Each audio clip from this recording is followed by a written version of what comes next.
Mr. President, the balance of international justice and the rule of law will not be set right without putting an end to the practices of those states and their violations of international law and Security Council resolutions related to combating international terrorism. Terrorism is a crime regardless of who perpetrates it, where or why it is committed. Since the terrorism practiced by Boko Haram in Nigeria is unanimously condemned, it must be countered by equal condemnation to their counterparts sponsored by Israel in the separation area in the occupied Syrian Golan, and who are backed and recruited by Turkey in the north, and who are armed by Western and Arab governments in full view of the United Nations.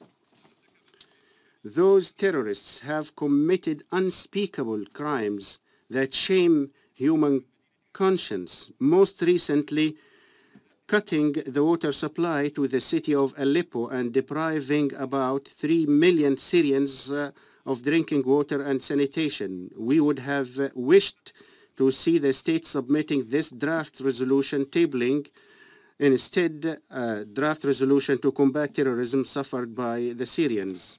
Second, accountability for documented war crimes, crimes against humanity, and acts of aggression and occupation perpetrated by Israeli occupation authorities in the occupied Arab territories, including the occupied Syrian Golan for over 7 decades, is absent. Those crimes have been committed with the support of some permanent members in this esteemed council who so far have enabled the Israeli war criminals to escape punishment and obstructed all initiatives to hold them accountable. Third, refraining from the attempts undermining justice through immunities some of the great powers made exclusive for themselves. This has assisted those powers in escaping any accountability for human rights violations and the crimes committed by them in other member states of this organization in order to implement colonial agendas and schemes of domination and oppression. Abu Ghraib, Guantanamo, the bombing of the Chinese embassy in Belgrade, inundating Libya with blood, secret prisons, using drones to kill innocent civilians, the practices of mercenary companies such as Blackwater in Iraq and others are vivid examples of double standards and escaping accountability and punishment.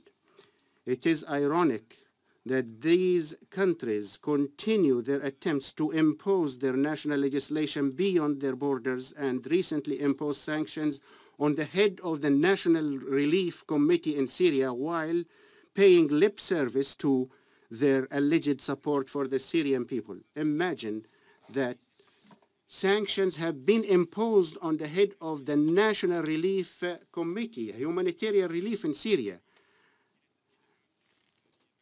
Valerie Amos knows the head of the National Relief Committee in Syria, and I will refer these sanctions to her. Hopefully she will do something.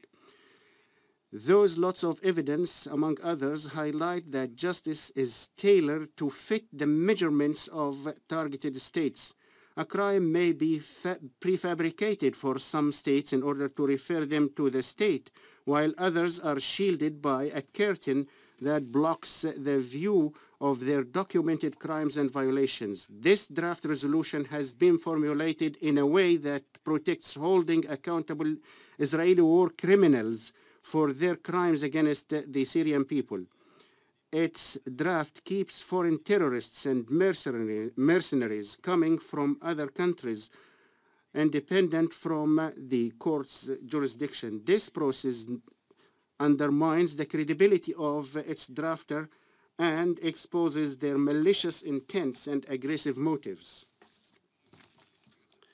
Once again, as we are talking about, the sanctions imposed on the head of the National Relief Committee, I would like to remind you of another scandal that took place when sanctions were imposed on the Minister of Electricity in Syria.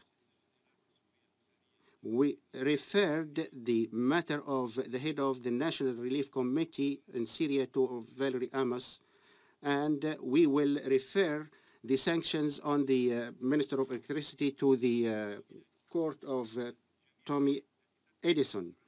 Once again, my delegation assures that all member states who claim their concern for Syria and its people that the way to help the Syrian people is clear and well known, and it is by exerting sincere and serious efforts to fight terrorism which targets Syria and its people. It is also through supporting the efforts aiming at finding a national solution to the Syrian crisis. The solution should take into consideration Geneva process, which is based on dialogue among Syrians themselves in order to reach consensus on rejecting violence, combating terrorism, and establishing a national unity government away from attempts to impose guardianship and interventionist agendas that do not mean any good for Syria nor its people.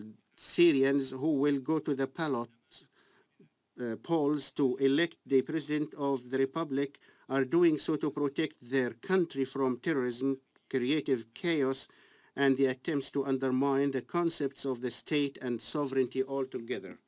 In concluding, Mr. President, seems that the current French government has understood erroneously the famous phrase in French literature that say hell is the others, l'enfer c'est les autres, in terms of the belief that others are always an embodiment of hell, while what the French philosopher Jean-Paul Sartre meant of this phrase in that hell might be yourself and your view of others, as well as the way you interact with them. Therefore, the French government should look at itself first, so it might see hell in its actions and behaviors and not in others. Thank you, Mr. President. I thank the representative of the Syrian Arab Republic